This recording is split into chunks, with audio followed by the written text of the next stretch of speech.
Shalom, Ubrachá. Nossa aula de hoje, como vocês podem ver pela moldura das flores, é sobre flores no Monte Sinai, na entrega da Torá. Monte Sinai é uma montanha pequena, menor do que o Monte Sinai, já não é mais montanha, e o Monte Sinai se encontra no deserto. Como pode ter flores no deserto? O tema da nossa aula de hoje é esse. Temos a honra, hoje recebemos aqui noivo e noiva e recebemos também uma família muito, muito importante. Então vamos começar pelo nosso querido Fernando. Olá, Pai do Natan. Shalom. Oba! E o nosso querido Lucas. Shalom. E agora você já Shalom, tudo bem? nosso querido Gustavo. E a nossa querida Camila, shalom. Camila. E a nossa querida Sara. Shalom. E a nossa querida Sara Grande. Shalom, Brahá. A nossa diretora Shalom, Brahá. Rivka Grande. E o marido da nossa diretora, nosso querido Hilaire. Shalom Braha. E até eu estou aqui também. Nossa, Opa! E agora eu vou fazer perguntas assim, pegadinha.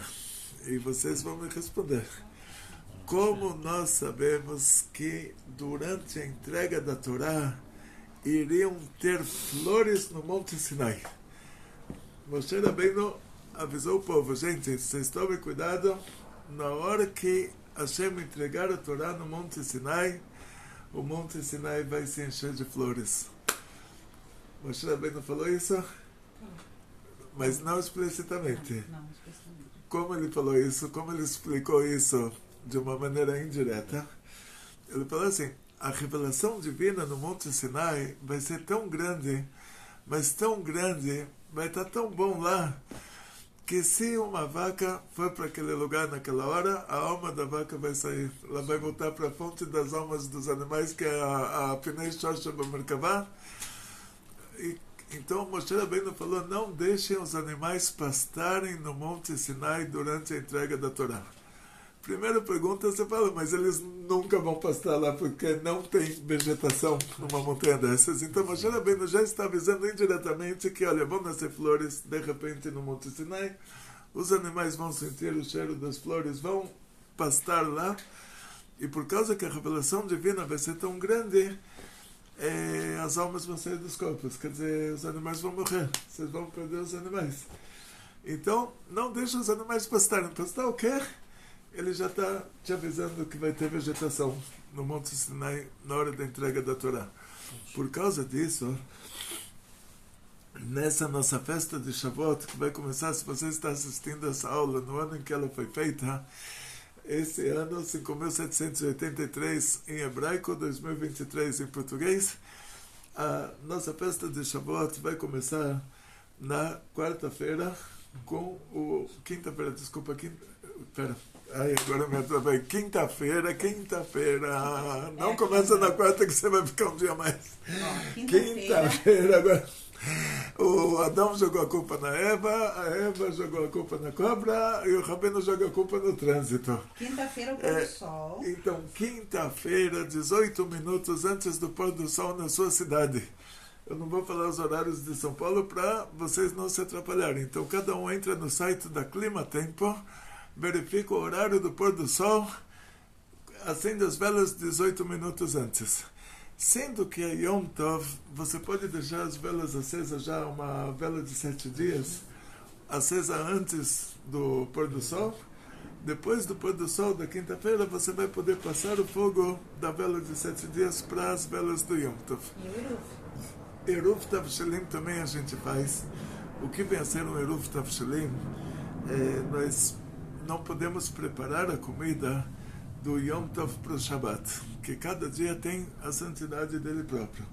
Mas se você já começou a preparar a comida antes do Yom Tov, você pode continuar preparando durante o Yom Tov. E já fizemos a bracha antes. Então o que você vai fazer? Pega uma latinha de sardinha, uma latinha de atum, e uma halá ou uma matzá, coloca num pacotinho as duas coisas e você vai considerar isso que você já começou a preparar a comida do Shabat antes do Yom Tov. Isso você vai fazer quinta-feira durante o dia. E essa halá, esse pãozinho com essa sardinha, você vai comer no Shabat. Então, na quinta-feira durante o dia, você pega então uma latinha de sardinhas com um pãozinho e você vai falar a brachá que se encontra no Siddur, que é a brachá do Eruv. Então você já é considerado que você começou a preparar a comida do Shabat antes do Yom Tov, e durante o Yom Tov você só continua preparando a comida do Shabat. Se você comeu esse pãozinho e essa latinha de sardinhas no Yom Tov, você já tem que parar. Você já não pode mais cozinhar para o Shabat. Aí o que você faz no caso desses? Você, seu filho, sua filha, por engano, se atrapalharam qual era a sardinha do Shabat, qual era a sardinha do Yom Tov, comeram a halá do Yom Tov, do Eruv. A halá é a sardinha, terminou o Eruv. Não pode mais cozinhar para o Shabat, então o que você faz? Aí você fala que legal, então a gente vai comer no Yom Tov um monte de comida, aí você cozinha o triplo, e você fala, tudo isso é para o Yom Tov. E aí você come um pouquinho, sobrou bastante, vamos deixar para o Shabat. Dá um jeitinho. Isso é chamado de jeitinho judaico. Jeitinho judaico, quer dizer assim, você pode cozinhar para o Yom Tov quanta comida você quiser, que se você de repente resolve convidar 20 pessoas, você pode convidar 20 pessoas. Então você cozinha para 20 pessoas.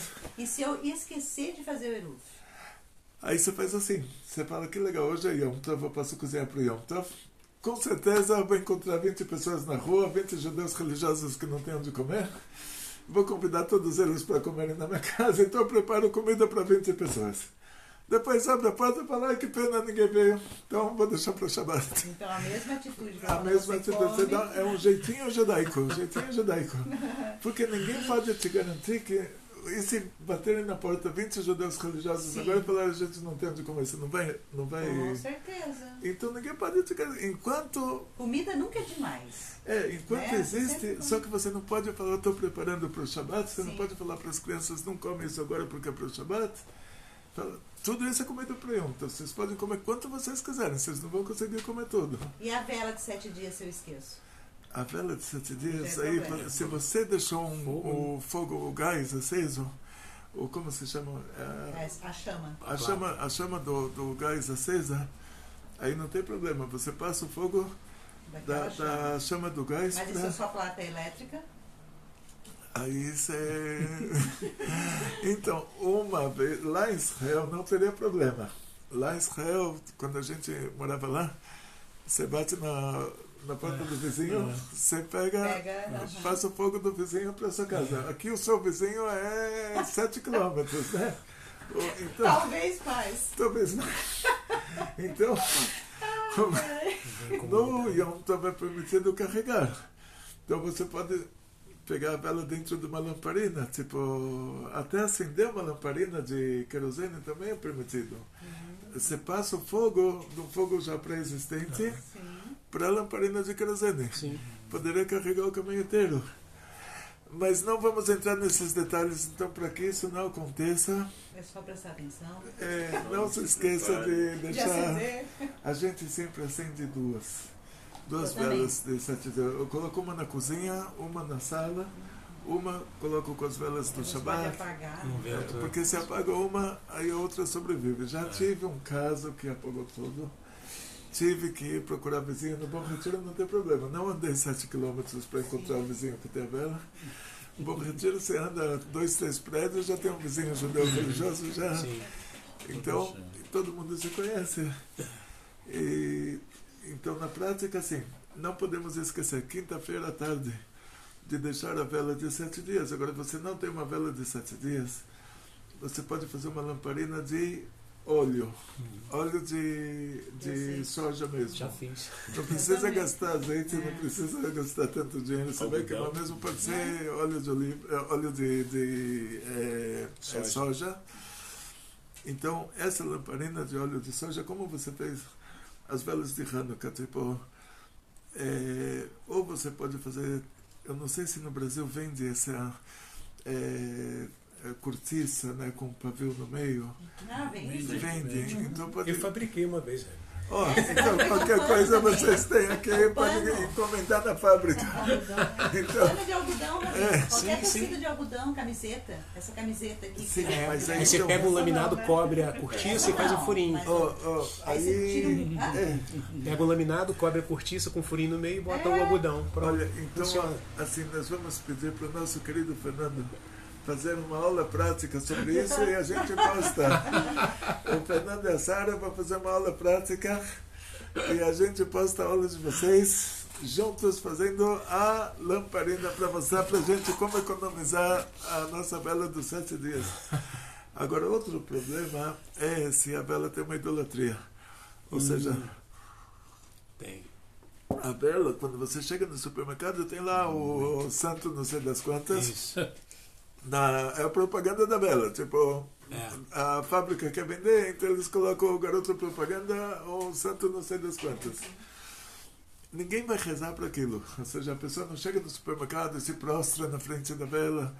Então, para ser considerado idolatria para a gente, alguém tem que ter rezado já para isso, para aquilo, para aquela estátua. Mesmo que você tenha 1000 estátuas iguais e rezaram para uma e não rezaram para 999, então, enquanto não rezam para aquela estátua que está impressa na vela, aquilo não é considerado ainda idolatria, porque se fosse considerado idolatria, aí a gente não poderia mais ter proveito da capa da vela, né? Aí você teria que tirar a capa da vela antes de pagar pela vela. Agora, sendo que ninguém ainda rezou para aquilo, você pode pagar por essa vela, você leva a vela até a caixa, pagou por ela, já rasga aquela capinha, pega o durex grosso, ou não sei como chama, fita crepe. Mas Ou não é... você está dentro do mercado, pega a sacolinha. Você não vai ter um durex grosso dentro do mercado. Não, espera. No mercado você pode até passar a caixa, pagou, a mulher colocou lá no código de barras, passou pelo leitor de código de barras, já entrou na sua nota, já pode rasgar, não Pode tem rasgar problema. e coloca na sacolinha. Não, espera, mas aí por que você vai precisar colocar o durex em volta depois? Porque senão ela se derrete e se espalha. Espalha rama pelo chão. Tá aí. Pra... Você está falando da vela de 7 dias. É que serve de parede. Entendi. Então, por causa disso, você vai ter que passar aquele durex grosso Um recipiente. Sim. para segurar a parafina para que ela não se espalhe. Sim. Coloca na sua aula prática também, por favor. Aí, tá vendo? Já vamos ter aí a aula como fazer essa lamparina de óleo de soja e como amarrar o durex na vela de 7 dias. De qualquer maneira, tudo isso precisa estar pronto até quinta-feira, antes do pôr do sol, se você está assistindo essa aula no ano em que ela foi feita.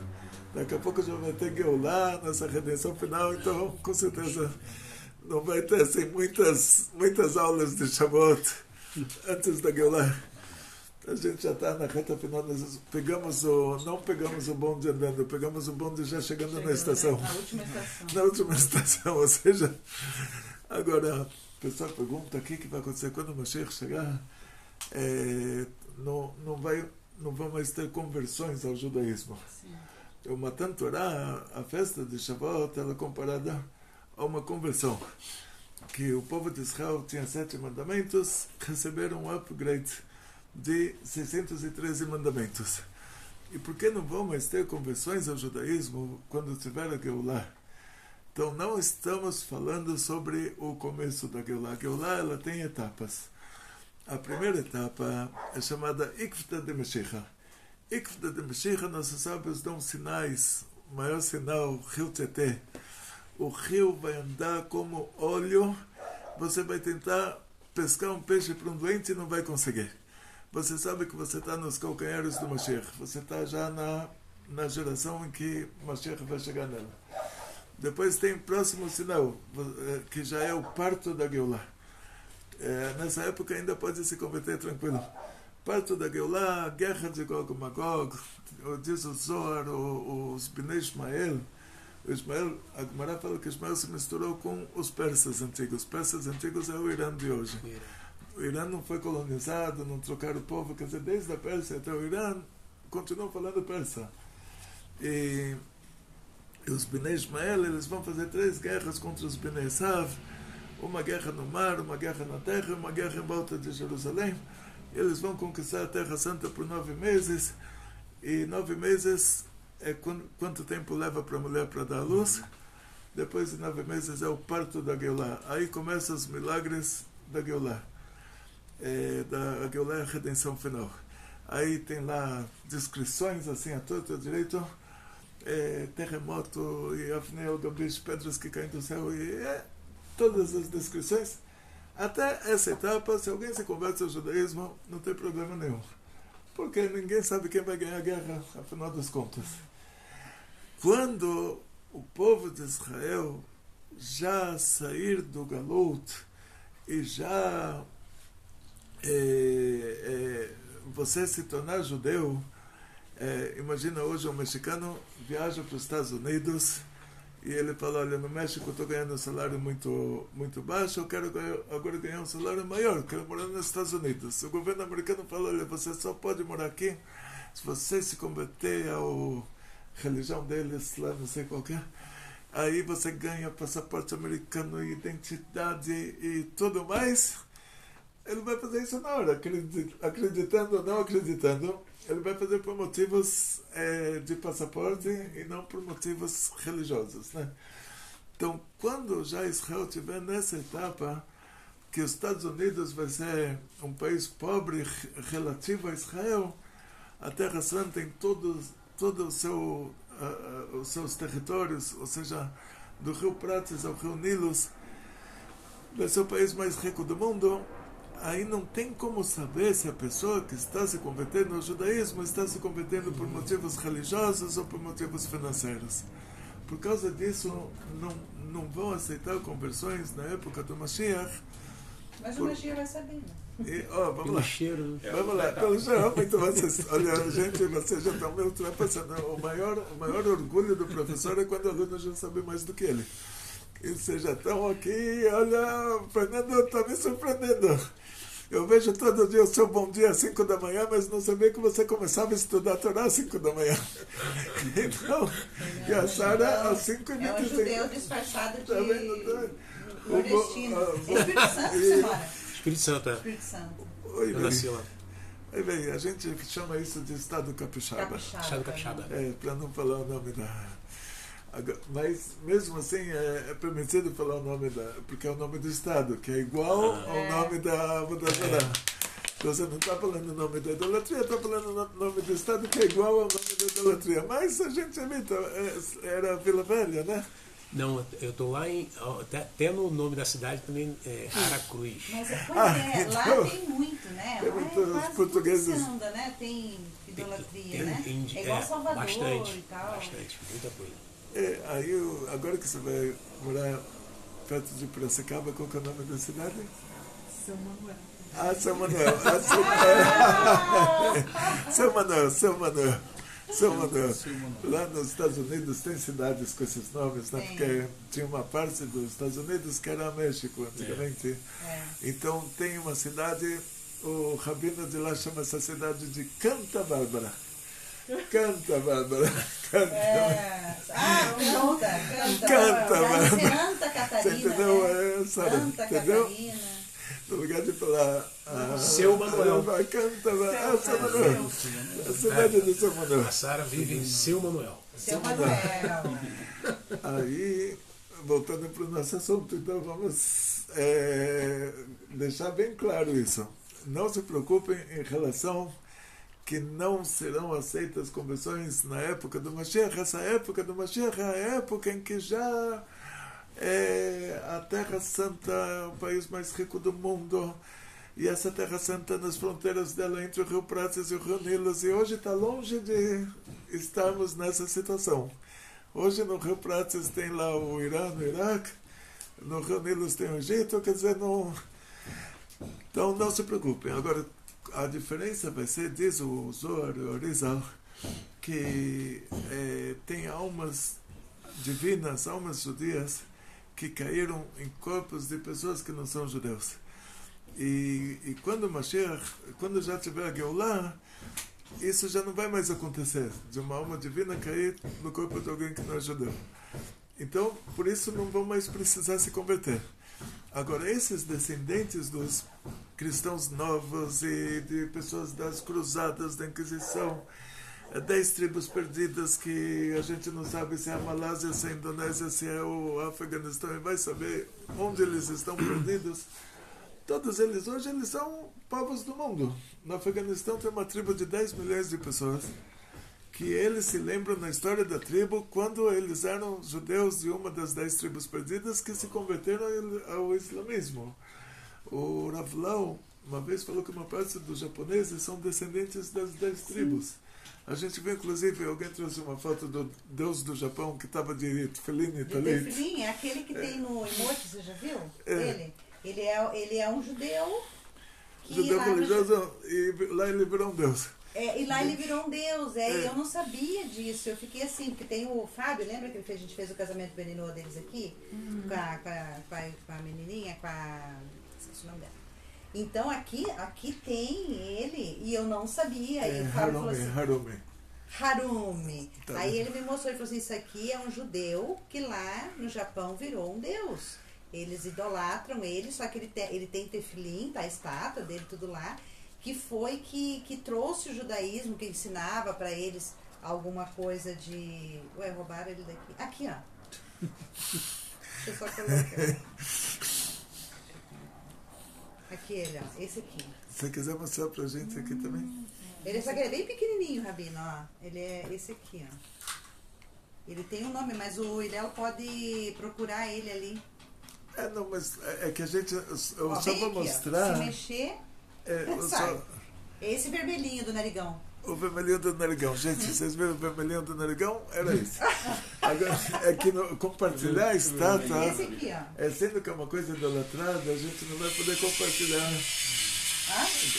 Sendo que é estátua idolatrada, a gente não vai poder compartilhar, né? Mas assim, todo mundo sabe que é o vermelhinho do narigão tá... E lá ele tá com tefilim. Tá com tefilim. E tá com... Ele é tipo bem árabe, né? Bem narigudo assim e tal. É um judeu. Olha só que coisa linda. Deturparam, né? É o separadim ainda, né? Com o narizinho. Vou ver se eu encontro.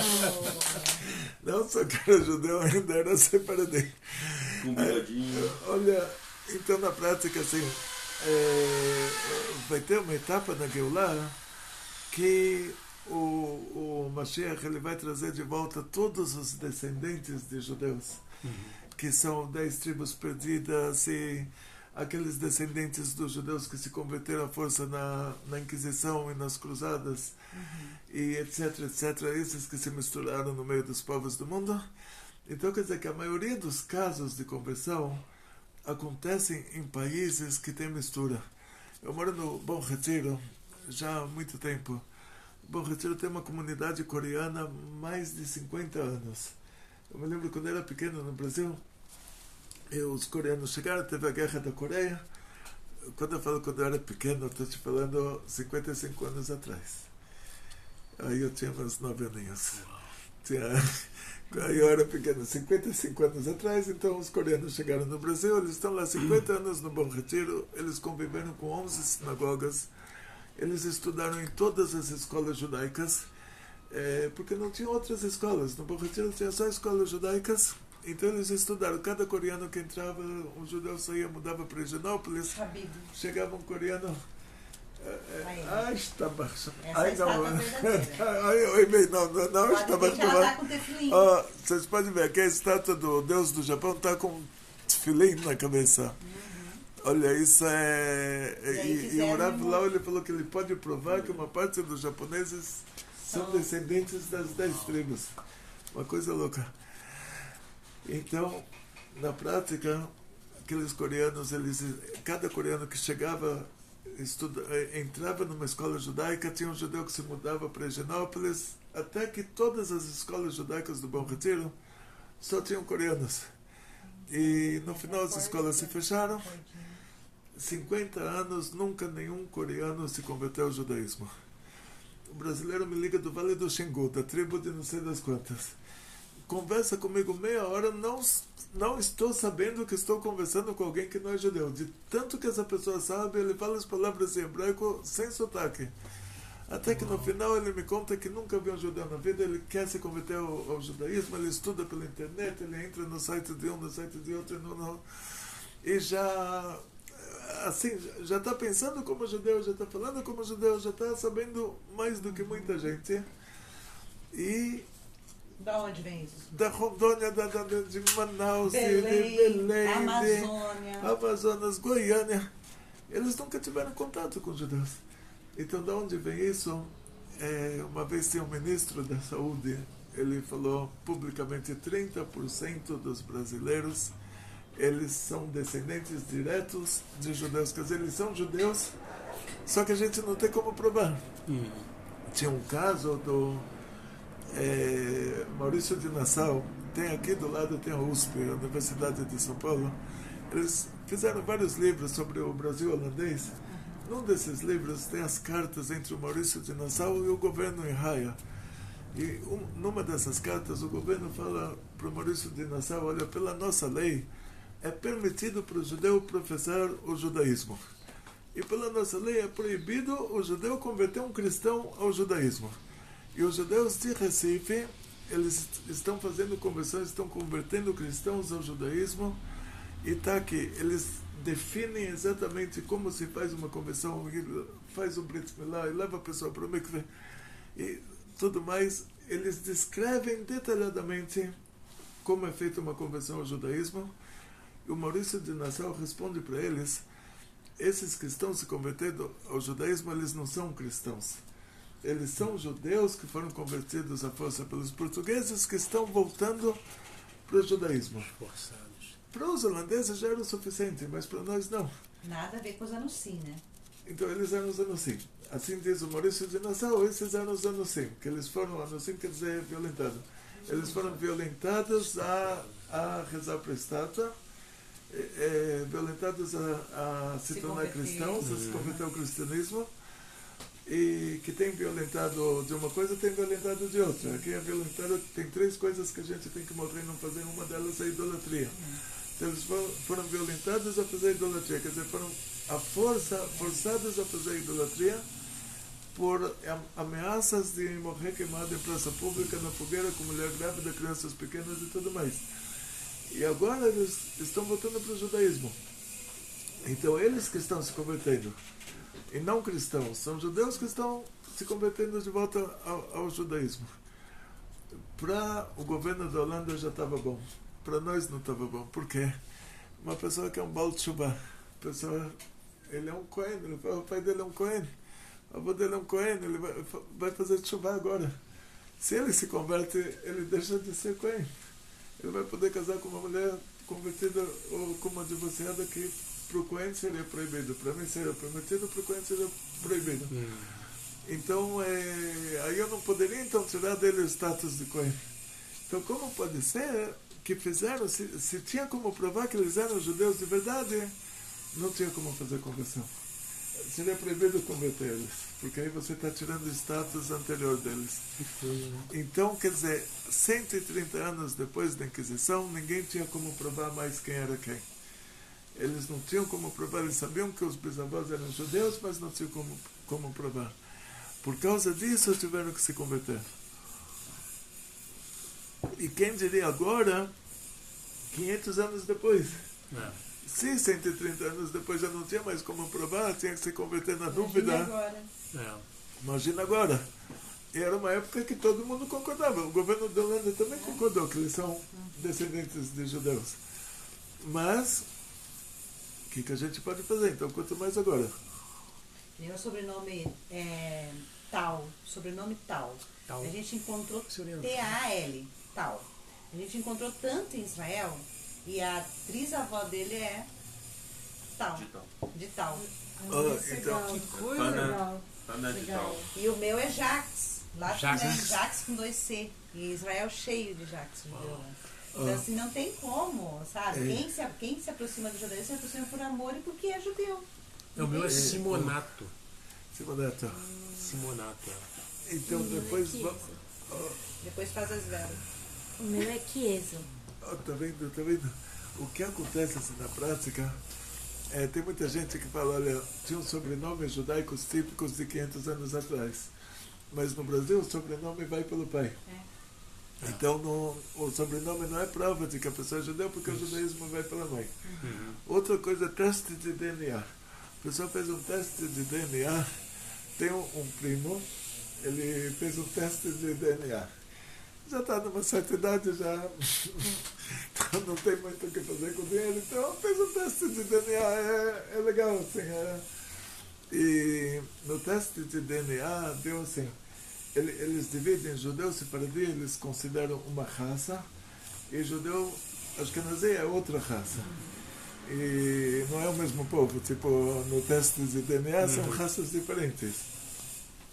Então, inclusive, isso me lembra que o Rommel, o general dos nazistas na Segunda Guerra Mundial, ele não matou os judeus do norte da África, que ele falou que eles não são judeus, eles são árabes de religião judaica. Aplicou a mesma regra. Esse meu primo, saiu no DNA dele, 30 não sei quantos por cento judeus sefaradi, 30 não sei quantos por cento judeus ashkenazi e 30 não sei quantos por cento árabe. E assim, a mãe dele é irmã da minha mãe e o pai dele é brasileiro. Aí eu falei, olha, os 30% dos judeus sefaradi é do seu pai e os 30% das ashkenazi é do seu pai também. Quer dizer, o brasileiro é uma mistura de tudo. Não tem como, porque a Península Ibérica foi o único lugar onde os muçulmanos converteram os judeus à força ao islamismo. Em nenhum outro país árabe tiveram conversões. Sempre teve liberdade religiosa em todos os países árabes. O único país árabe que converteram os judeus ao islamismo foi na Península Ibérica. Depois chegaram os cristãos, converteram aqueles muçulmanos ao cristianismo. Sim. Os mouros, quer dizer, isso, mas aí os cristãos converteram aqueles muçulmanos que eram judeus ao cristianismo, e para isso converteram os judeus também. Então, quer dizer, toda essa mistura que acontece aqui nessa região, e a gente não tem como provar nada. Depois que tiver a Geulah, muita gente vai querer se converter ao judaísmo e não vai mais poder, mas o Mashiach vai falar para eles, não se preocupa, você já era judeu desde o começo. Então não precisa ficar com dor de cabeça. E um dos sintomas que a pessoa tem uma alma divina é o fato dele procurar o judaísmo. É uma coisa interessante, assim, que tudo no mundo é fé. Então, tem uma pessoa que fala, olha, o homem veio do macaco porque 1 trilhão de anos atrás ele pega lá uma foto de um macaquinho, um saguizinho, depois um orangotango, depois um gorila, então ele fala, olha, primeiro era assim, depois assim, depois assim. Eu posso fazer isso aí no zoológico hoje, tirar foto do macaquinho pequenininho, macaco médio, macaco grande, e falar, olha, tá vendo? Um virou outro. Ah, mas eu tô vendo que o macaco não vira homem, o homem não vira macaco. Mas tanto o macaco quanto o homem se adaptam ao meio ambiente, mas um não vira outro. Aí ele vai falar, não, ele é fé, ele acredita que isso aconteceu, é fé, porque na prática você não vê isso. Então ele vai falar, não, ele tem fé que isso aconteceu. E você tem fé que Deus criou o mundo. O que leva uma pessoa a ter fé que o Deus era tão fraquinho que só conseguiu criar terra e água, e a terra misturou com a água e virou uma barata, a barata virou um macaco, o macaco virou gente? O que leva a pessoa a uma fé dessas? E o que leva a pessoa a acreditar que Deus criou o mundo? É a categoria de alma que ele tem. Se ele tem uma alma divina, ele não vai se identificar com o animal. Por mais que ele queira, ele sabe que o bicho é bicho e ele é gente. Então ele não vai se identificar com o macaco. Macaco para ele não é da família. Ele não vai falar, é meu tataravô. Entende? Então essa a manifestação da alma divina, que a pessoa está procurando o judaísmo. Você fala, mas você pode comer qualquer coisa? Ele fala, não quero comer porco, não quero comer camarão, não quero comer... Aí você fala para ele, você pode trabalhar a semana inteira? Ele fala, não quero trabalhar de sábado. Isso que ele está procurando o judaísmo, isso é manifestação da alma divina, não é manifestação da alma animal. Por e isso, para quem tem alma judia não fica difícil você cumprir mitzvot, é um prazer. É diferente para quem quer forçar uma situação, ela não vai conseguir ir adiante com aquilo. Vai chegar um momento que a corda vai estourar, ou para um lado ou para o outro. Agora, quando você tem alma judia, você faz com prazer, você faz com amor, para Kadosh Baruch Hu, você não faz para bonito para o outro, porque né? Mas você faz por amor. É a diferença. Então vai ter muita gente que no futuro vai falar, eu queria me converter, mas passou o tempo, agora Israel virou Estados Unidos, já não dá mais para se converter. E no fim, o Mashiach vai revelar para ela que ela não precisava se converter, que ela já era judia desde o começo. Não chegamos ainda a essa etapa, agora é a etapa contrária. Agora Israel está num problemão lá com o mundo iraniano, né? Antigamente eu chamava isso de um mundo árabe, agora virou o mundo, os Estados Unidos do Irã. De qualquer maneira, voltando para o nosso assunto de hoje, que é a entrega da Torá no Monte Sinai. Quanto tempo deu já? E a gente está batendo papo aqui e o tempo passa, o tempo vai. Então vamos só fazer um finish, resumir o assunto. O que foi a entrega da Torá no Monte Sinai? Sara pequena, me conta. O que Deus deu no Monte Sinai? As duas Torás, né? Muito bom, parabéns. Então Deus deu 2 cubos de pedra preciosa que estavam lapidados nele, os 10 mandamentos. Certo? Quando você recebeu isso em mãos, a entrega, quer dizer assim, você faz uma compra no Mercado Livre, sua encomenda já está sendo empacotada. Quando você recebeu a entrega em mãos dessas que a gente traduziria como tábuas da lei, na verdade, as luchot, a palavra lua em hebraico quer dizer uma lousa. A lousa que na escola a professora escreve na lousa, isso é lua em hebraico, né? Ou seja, essas 2 luchot, elas eram 2 cubos de pedra preciosa, estavam lapidados nelas os 10 mandamentos. Então, quando a gente recebeu essa entrega em mãos, no dia da entrega da Torá, não, recebemos depois, né? Então não foi isso que chegou naquele dia. Naquele dia aquela entrega estava a caminho. O Sefer Torah, se puder trazer o exemplo do Sefer Torah, mostrar para vocês. Nós temos aqui um museuzinho de Tefilin, Mezuzá, Sefer Torah. Opa, muito obrigado, Lã. Opa, muito obrigado pela esposa de Lã. Então tá aqui o Sefer Torah. Esse é só um protótipo, né? Então, se você quiser ver, então esse Sefer Torah, quando a gente recebeu, quando Moshe Rabbeinu escreveu o Pentateuco, eles chamam isso de Pentateuco, pentacampeão, né? Pentateuco. Quando Moshe Rabbeinu escreveu o Pentateuco, Lucas, quando Moshe Rabbeinu escreveu o pergaminho que a sua irmã está segurando, que é a Torá, esse é de papel, uma imitação, tá? Não é original, não. Esse se cair, não precisa dar tzedakah. O original, se cair no chão, tem que dar 18 reais para tzedakah, que você está resgatando o jejum, né? Mas esse se cair, não tem problema. Quando Moshe Rabbeinu escreveu esse pergaminho, então vamos ler o que está escrito nele. Está escrito nele que Moshe Rabbeinu ele estava em Arvot Moav. Pela geografia do que está escrito lá, você entende que não foi 49 dias depois que eles saíram do Egito. A entrega da Torá foi no 50º dia, 50 dias depois que eles saíram do Egito, no dia 6 de Sivan. E o povo de Israel saiu do Egito, então faz as contas, o Shevish al Pesach, o 7º dia de Pesach, o mar se abriu para nós nos salvamos dos egípcios, lá começa oficialmente a nossa saída do Egito. Começa oficialmente, só que a saída verdadeira começa na hora que teve a praga dos primogênitos e o faraó pediu para a gente sair do Egito. Então tem assim o começo da saída e o final da saída. É uma saída que levou 7 dias, mas começamos a sair no dia 15 de Nissan. Então chegamos no dia 6 de Sivan para receber a Torá no Monte Sinai, e nós não chegamos a todos aqueles países que Moshe Rabbeinu descreve no final do Pentateuco. Então, quer dizer, Moshe Rabbeinu faleceu 40 anos depois da entrega da Torá no Monte Sinai.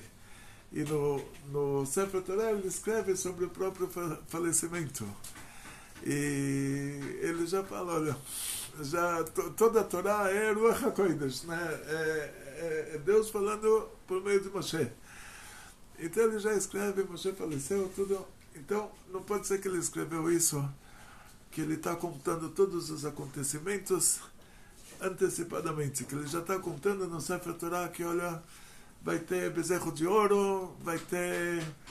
Porque se já soubesse antecipadamente, ele já teria evitado. Sim. Então não pode ser que ele falou, olha, daqui a 40 dias vai ter um bezerro de ouro, depois vai ter o Korah, depois os Meraglim, o caso do Korah, o caso dos espiões. Então tudo isso a gente vê que aconteceu depois da entrega da Torá. Então na entrega da Torá não recebemos o pergaminho. Então o que a gente recebeu na entrega da Torá? Simples. Na entrega da Torá, dizem nossos sábios, principalmente o Zohar descreve isso de uma maneira muito profunda, o que a pessoa mais simples do mundo, que é chamada de uma shifra, o que ela viu na entrega da Torá, ela viu mais do que o profeta Heskel, ele viu na maior das profecias dele, que era uma Semer Kavá, a alegoria da carruagem divina, que ele conta sobre os anjos no céu e tudo mais. A pessoa mais simples que estava no deserto viu mais do que o profeta Heskel viu na profecia dele. Quer dizer, foi a revelação dos mundos superiores. Quando a gente falou o primeiro mandamento, está escrito que tinha tanta revelação divina, foi tão grande, e Deus é a essência do bem.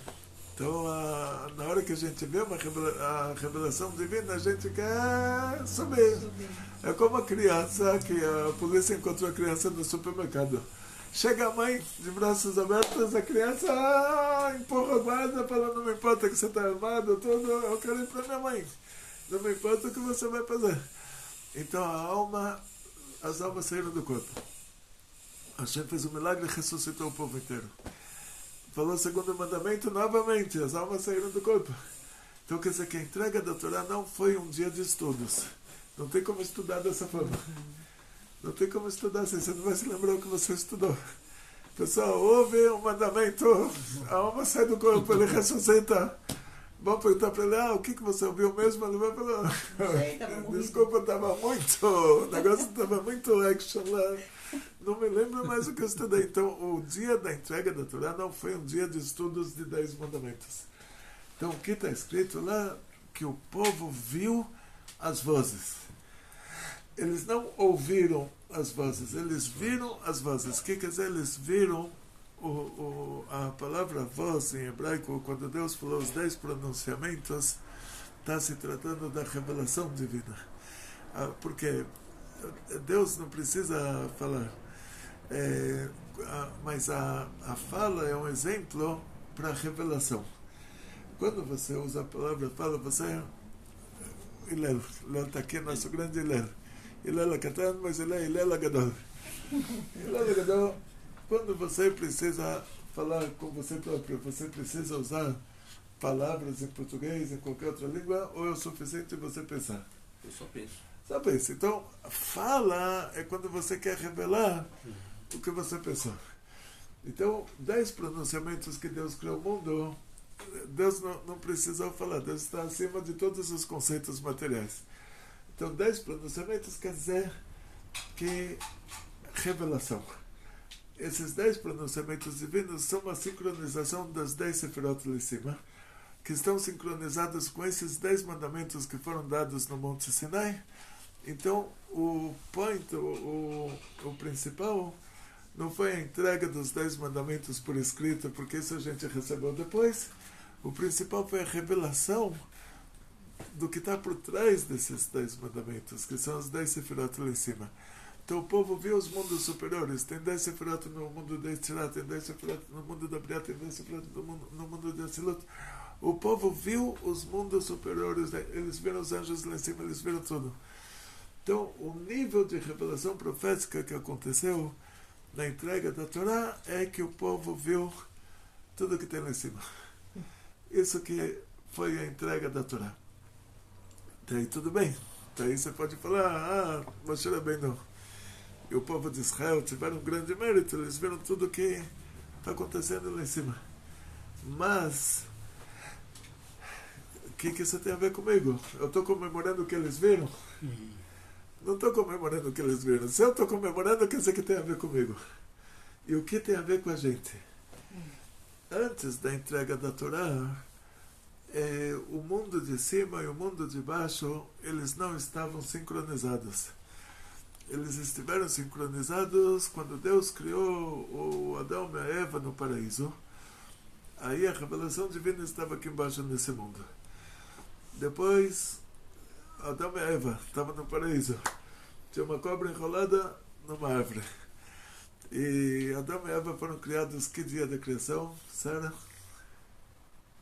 No primeiro dia da criação, né? No primeiro dia, Deus criou a luz. Ah, verdade. E o mundo estava cheio de água. Então não tinha como viver lá. O mundo estava cheio de água, cheio de luz. pouquinho E antes do Shabat. se tivesse criado o homem no primeiro dia da criação, ele morria afogado. Sim. Quando Deus criou o ser humano, No sétimo dia. o sétimo já era Eu Shabat. também. Deus não criou nada. Deus não descansou, porque Deus não cansou, mas não criou nada no sétimo dia. Nossa diretora, talvez ela saiba. No sexto. Acertou. Aí um pouquinho Acertou. antes do Shabat. 2 horas. Não, 3 horas antes. 3 horas Três. antes do Shabat ele come Então, a fruta. E nós aí o que aconteceu? Estudando Torá. Deus criou o homem e a mulher. Aí Deus falou para ele, pode fazer o que você quiser. Só tem uma árvore que tem uma fruta que você não pode comer. Ele chega lá, tem uma cobra enrolada em volta da árvore, a cobra falando. Eu falo, para alguma coisa estranha está acontecendo aqui, porque Deus criou a cobra no 5º dia, e a cobra é um animal irracional. E se você for aqui do lado, tem o Instituto Butantan, que é o zoológico das cobras. E aí se você for no zoológico das cobras e pergunta, pede para as monitoras lá te levarem para a cobra que fala. Tem uma cobra que fala? Não. Você nunca viu ela? Vocês nunca viram uma viram? cobra falando? Ah, não acredito. Então quer dizer, cobra não fala, né? Então nenhuma cobra fala. Então Deus criou a cobra no 5º dia, a cobra era burra e não falava. E de repente no 6º dia ela é mais esperta do que todo mundo, ela está falando no hebraico clássico, Lashon HaKodesh, sem fazer um erro. Tem gente que está fazendo curso de hebraico há anos e ela falava hebraico clássico, a língua que Deus criou o mundo. Deus não falou Fiat Lux, Deus falou Yehi Or. Então, aquela cobra falando no hebraico clássico sem erros, ela falou, olha, esse mundo sempre existiu, essa árvore sempre existiu, eu estou aqui o tempo todo, vê alguém comeu essa fruta, virou Deus. Ele não quer concorrência, ele falou para vocês não comerem, que ele não quer mais deuses, ele não quer que vocês viram Deus também. O Adão, ele comeu aquela fruta, ele queria virar Deus. No lugar disso, causou um desastre. Agora a gente vai chegar no assunto, como a cobra falou. A cobra não fala. E o único ser inteligente que Deus criou é o ser humano, Adão e Eva. Os animais, eles são irracionais, quer dizer, a inteligência deles é em função do instinto. Mas não quer dizer que o animal, o macaco vai escrever livros e o jacaré vai escrever um livro. Os animais, o pensamento deles, o intelecto, serve ao impulso. Quer dizer, o jeito de conseguir a comida, o lobo, ele tem aquele instinto que eles fazem grupinhos e alcateia, né, que chama? É. Não é um rebanho. Não, Então- ovelha, boi. Não é Rebanho de carne, lobos, rebanho de lobos é coisa perigosa. Mas então os animais eles têm o instinto dele, na natureza deles, o intelecto serve o instinto. Eles não têm como a gente inteligência. Eles têm tipo um gatinho. Você pode ver que todos os gatinhos, ele consegue entender onde vale mais a pena para ele. Você pega dois cachorros, por exemplo, coloca o osso no meio dos dois. Cada um puxa o osso para o lado dele. Agora você ensina o cachorro que se ele der o osso para o outro, ele vai ganhar 2 ossos. Aí cada um dos dois vai empurrar o osso para o outro. Não vai. Mas quer dizer que a inteligência está a favor do instinto, né? Eles agem por instinto. Agem por instinto. Agora, no nosso caso, a inteligência ela é real. Então, nós somos um ser inteligente. Então, como a cobra que foi criada no 5º dia, ela era um ser inteligente? Não era. Mas tinha um anjo da morte que baixou na cobra.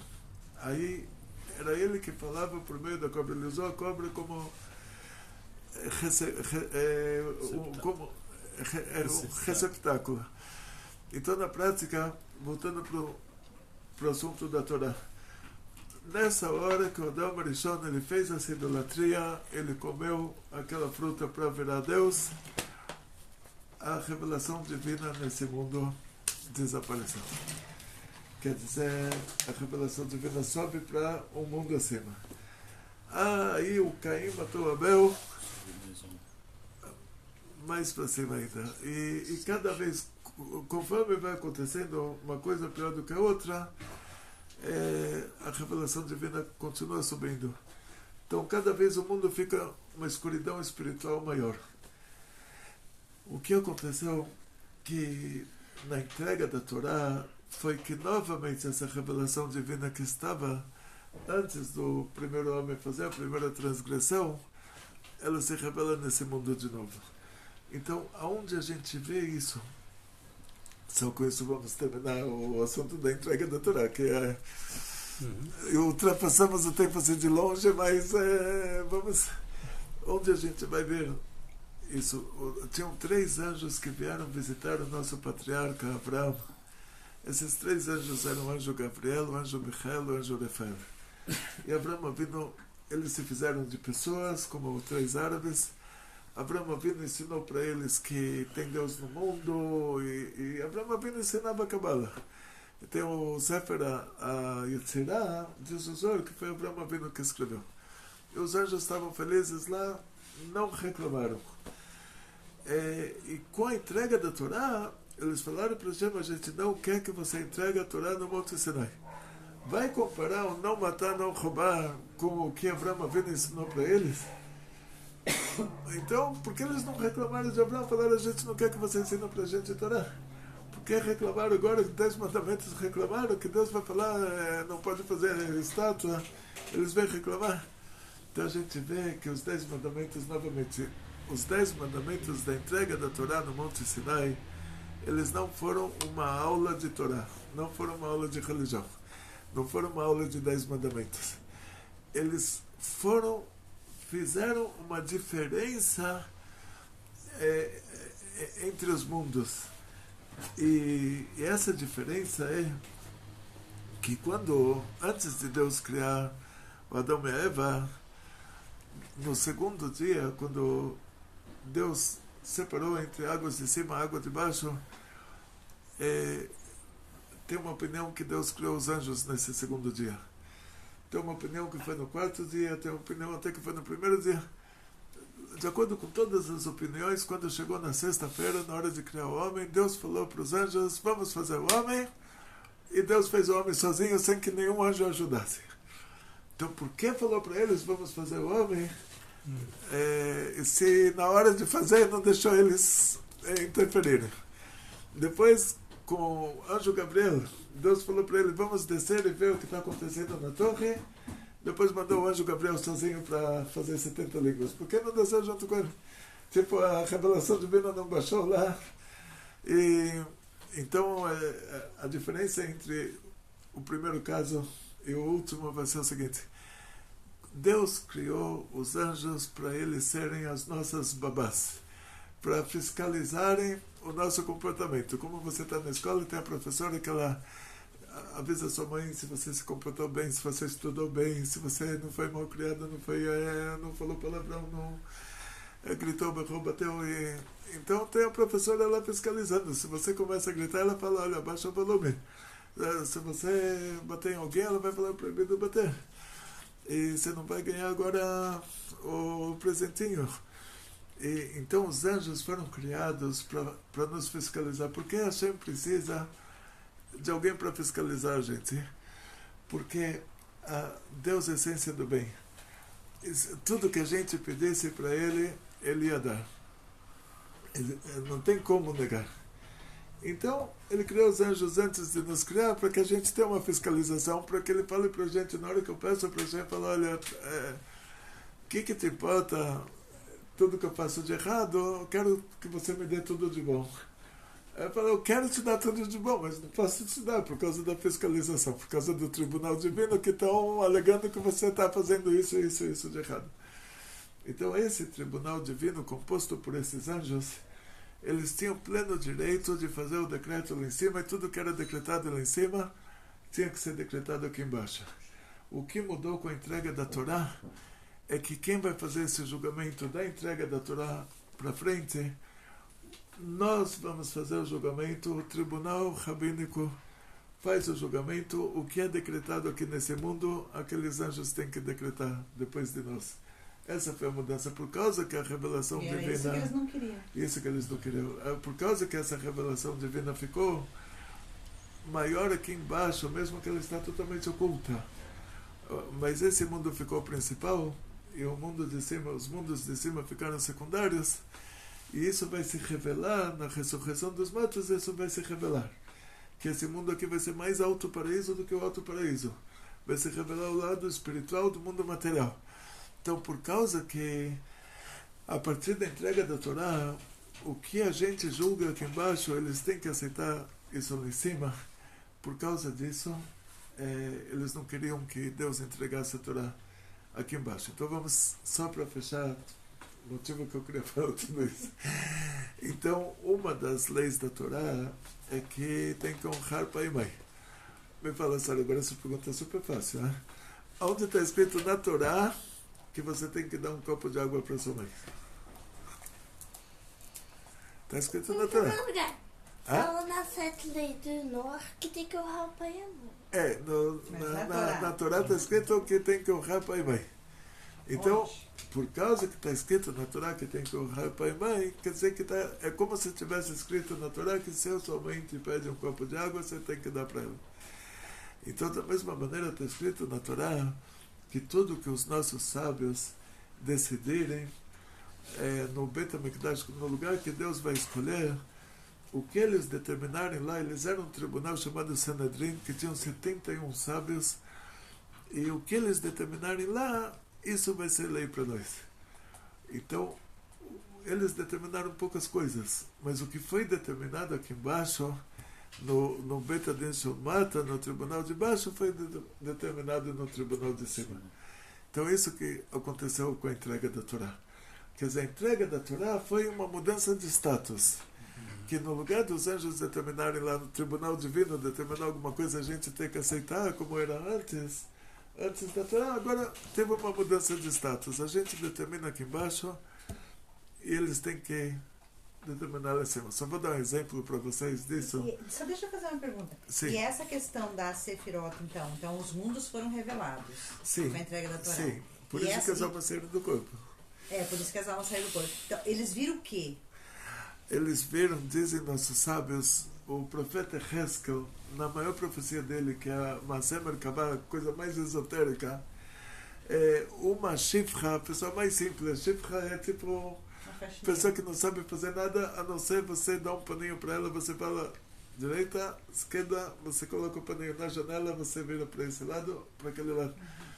Era bonito, do Rav Moshe Weber, Rav Moshe Weber, uma espia. a rabanita dele me contou que na Guerra dos 6 Dias, ela presenciou o treino do exército da Jordânia. O exército da Jordânia estava treinando do lado da casa dela. E os soldados, eles eram pessoas muito simples, eles não sabiam o lado direito e o lado esquerdo. E até que o comandante se encheu, ele falou, não tem mais paciência para isso, ele mandou trazer um saco de batatas. Aí ele foi para cada um e falou, amarra a batata aqui. Mostrou para ele, bateu no pé dele e falou, amarra a batata nesse tornozelo. Aí depois que amarrou no tornozelo, cada um amarrou a batata no pé que o comandante escolheu. Aí começaram a marcha. Pé da batata, pé sem batata, pé da batata, pé sem batata. E foi a marcha dia e noite, eles marchando de um lado para o outro. E ela presenciou essa marcha. Eles não sabiam direito esquerdo. Não tinha como ensinar para eles.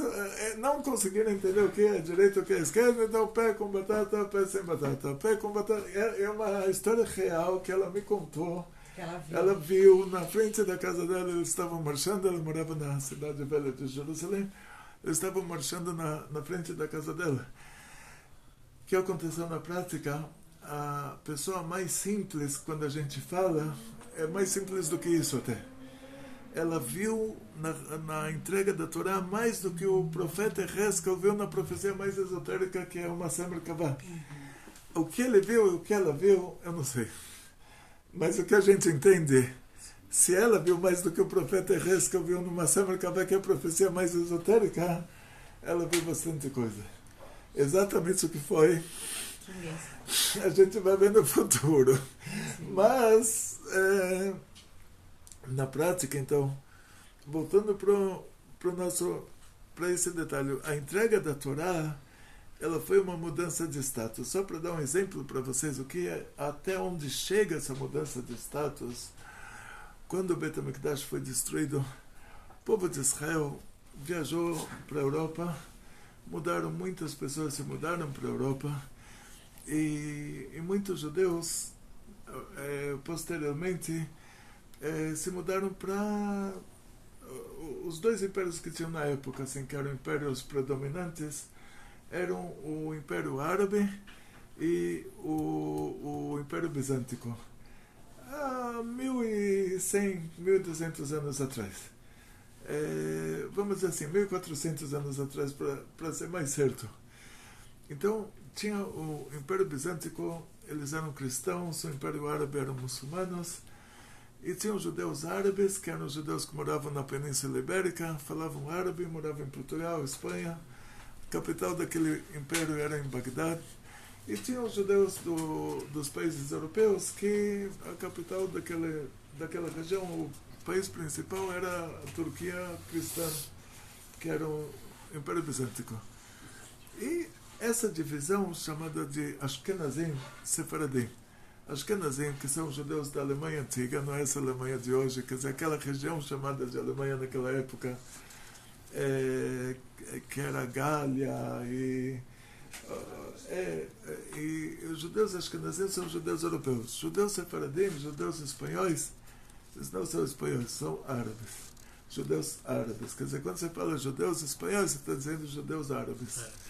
Porque hoje, quando você fala judeus espanhóis, a Europa já a Espanha hoje é um país europeu. Naquela época, a Espanha não era um país europeu. Então, se divide entre judeus europeus e judeus árabes. Teve uma história com o Rebbe de Lubavitch, que uma pessoa foi para o médico, coitado, ele estava com uma doença de pulmão, doença respiratória. Contei essa história já várias vezes, eu ouvi essa história na Yeshiva quando eu estava lá. Até onde chega isso lá em cima, que o Tribunal Divino tem que acatar as decisões do Tribunal Rabínico aqui embaixo. Há 500 anos atrás, Rabbeinu Yosef Karo, que fugiu da Inquisição na Espanha, mudou para Tzfat, para a Terra Santa, ele escreveu o Shulchan Aruch.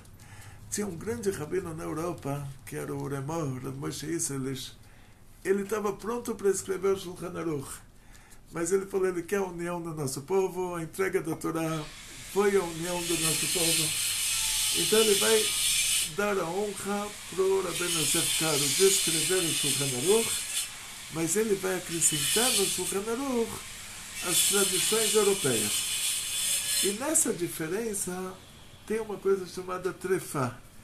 O que quer dizer trefá? Está escrito na Torá, Basar trefá, basadeh, al-tochelo, lakelev teshlochot. A carne trefá, treif, que você encontra no campo, você não pode comer, você tem que dar ela para o cachorro. O que quer dizer treif? O que quer dizer trefá? A gente podia dizer, a Torá podia falar, a carne que não é kasher, a carne que do animal que morreu. A trefá é assim, a patada do leão é chamada trefá. Arié toref.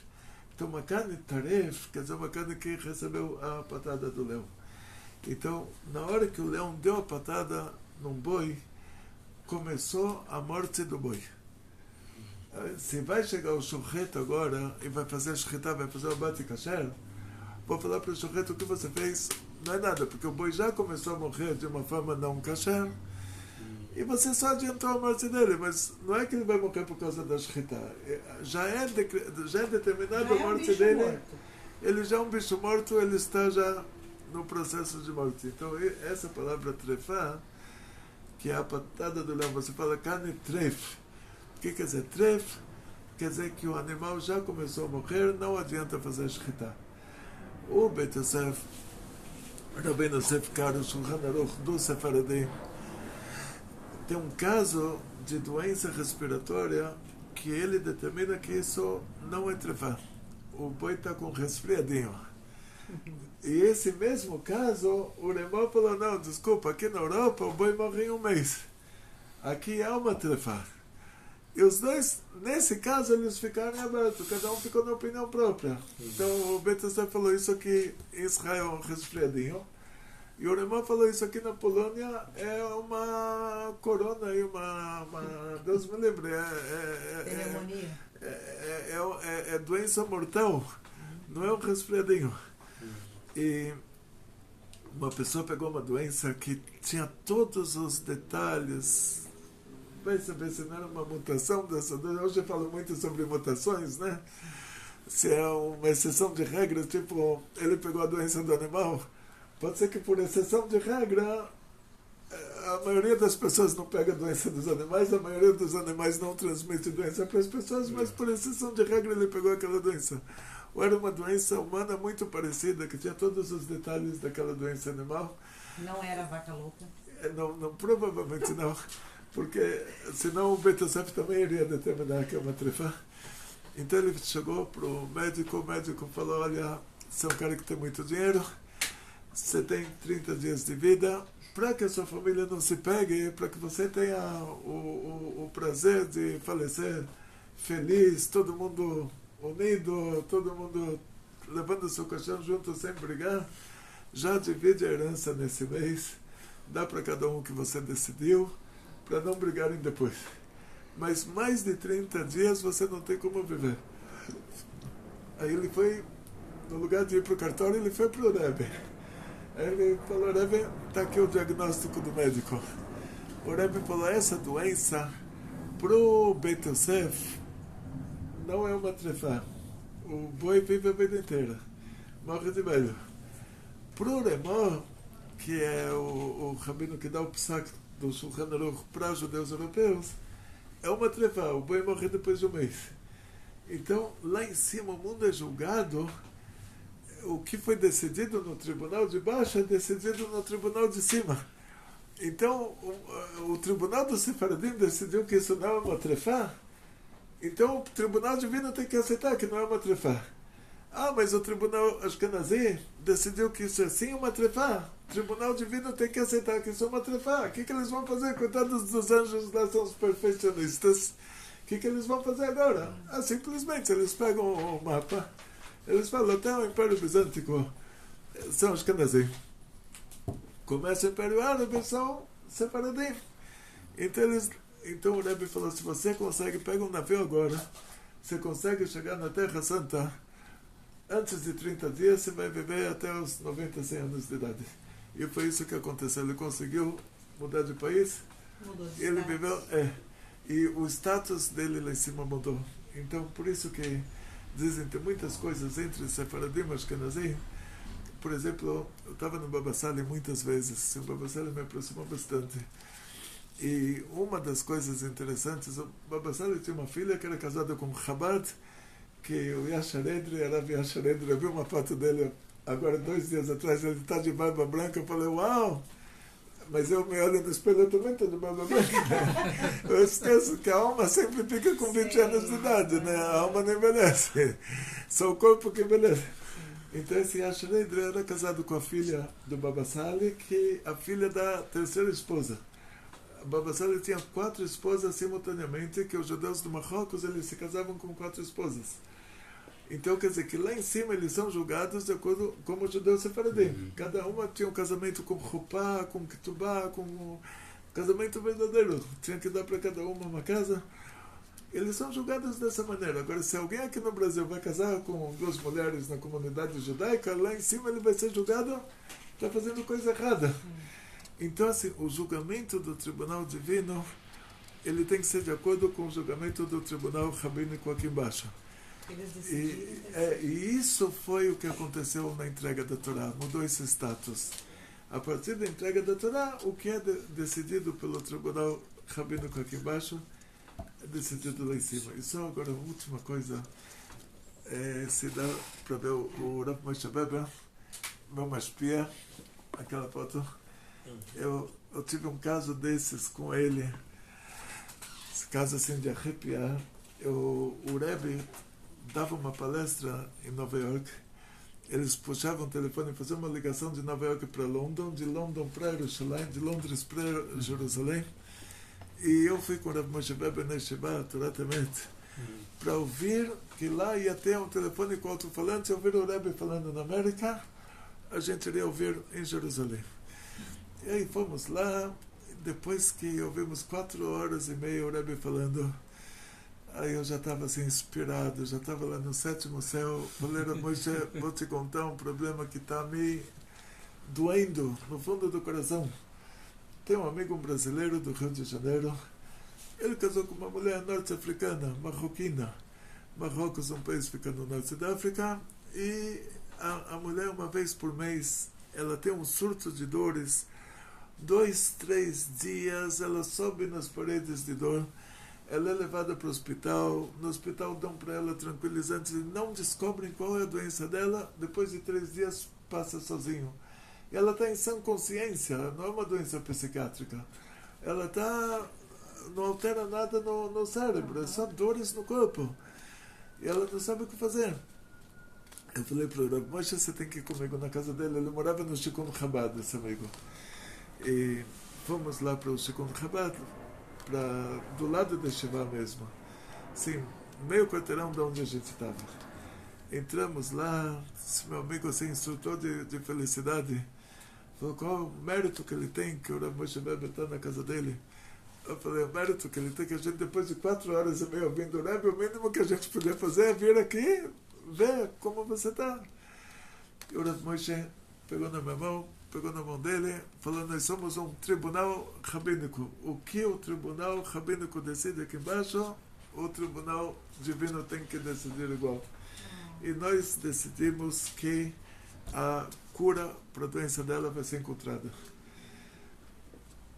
Ficou em aberto. Depois de um dia, ela teve o surto de dores, levaram ela para o Hadassah em Kerem, e tinha um médico que estava no meio da África, ela é do norte da África, o médico estava com tribos da República Centro-Africana, ela tinha tribos de pessoas pequenininhas que não cresciam mais do que, não sei qual medida, pigmeus. E tinha uma doença da tribo de pigmeus que só ficava dentro da tribo, não vazava para fora, e ele sabia o remédio para aquele tipo de doença. E ele viu sintomas, que ela tinha esses sintomas. Eu falei, não pode ser que essa doença pegou numa pessoa normal, mas ele vai dar o remédio para aquela doença.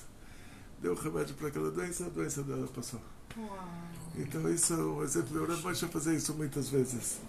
Ele pegava mais 2 pessoas e falava, olha, nós somos aqui 3 judeus já formam 3 judeus é um betadin. O que se decide no betadin aqui embaixo é decidido pelo betadin lá em cima. Então isso foi o que aconteceu na entrega da Torá. Gente, ultrapassamos o tempo assim de longe. Me desculpa para vocês são pipoca. Quando vocês estão ouvindo a nossa aula, coloca o fone de ouvido, desconta o dinheiro do fone de ouvido da Tzedakah, compra um fone de ouvido bom, aproveita para lavar louça, lavar roupa, varrer a casa, arrumar as camas. Até você terminar de assistir na sala, você terminou de limpar a casa inteira e a família vai ficar muito feliz. Muito obrigado novamente para o nosso querido Fernando, que nos deu a honra da sua visita. Shalom Brahá. Oba, nosso querido Lucas. Shalom. Nosso querido Gustavo. Shalom Brahá. A querida esposa do Gustavo. Shalom, shalom. A nossa querida Sara, pequena, Sara grande. Shalom, Brahá. Nossa querida diretora, Arifka grande. Brahá. E o nosso querido marido da nossa diretora, Ilela Katan. Sou eu. Zé Katan Gadolié. Shalom. Zé Katan Gadolié. Esse pequeno vai ser muito grande. Amém. Atzlacha, Briut, Panassá Bechefa, muito sucesso, muita saúde, muito dinheiro.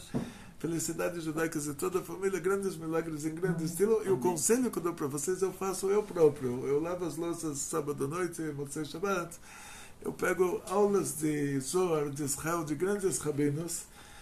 Ouço a aula inteira e eu vejo que a gente está numa situação muito boa. Que eu pego eles em erros assim, eu falo, pô, isso é tal página, tal... Aí eu... Olha o nível do nosso rabino. Eu vejo que a nossa situação está boa, mas eu faço isso. Sempre que eu estou fazendo alguma coisa que não exige pensamento, estou ouvindo uma aula de Torá. Gente, vamos só terminar nossa aula para que não ultrapasse. Atzlacha, Briut, Panassá Bechefa. Kabbalah Zateira Besimcha Bepenim. Antes de Shabbat, a gente costuma dizer que você receba a Torá com alegria e de maneira interior. Amém.